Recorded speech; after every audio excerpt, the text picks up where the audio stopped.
ব্যবসায়ীদের কথা শুনে কেন আমাদের সহযোদ্ধাদেরকে পুলিশের মাধ্যমে অ্যারেস্ট করে হাজতখানা পাঠালেন?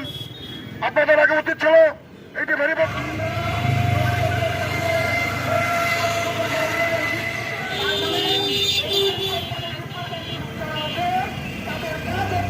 কোয়ালিফিকেশন নাই, শুধু নামে মাত্র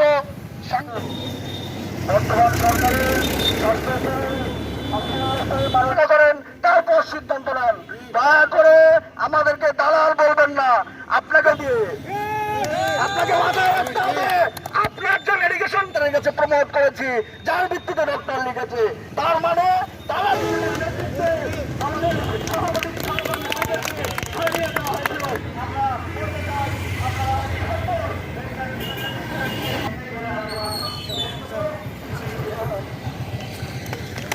বাসা থেকে বের হতো না করোনার মহামারীতে।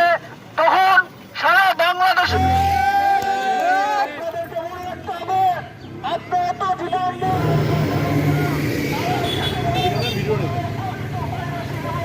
থেকে আন্তরিক মোবারকবাদ জানাই।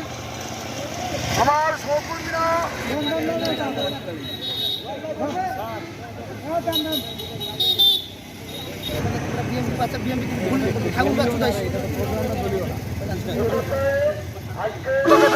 হেনস্থা করা না হয় এই জোর দাবি জানাচ্ছি। আসসালামু আলাইকুম।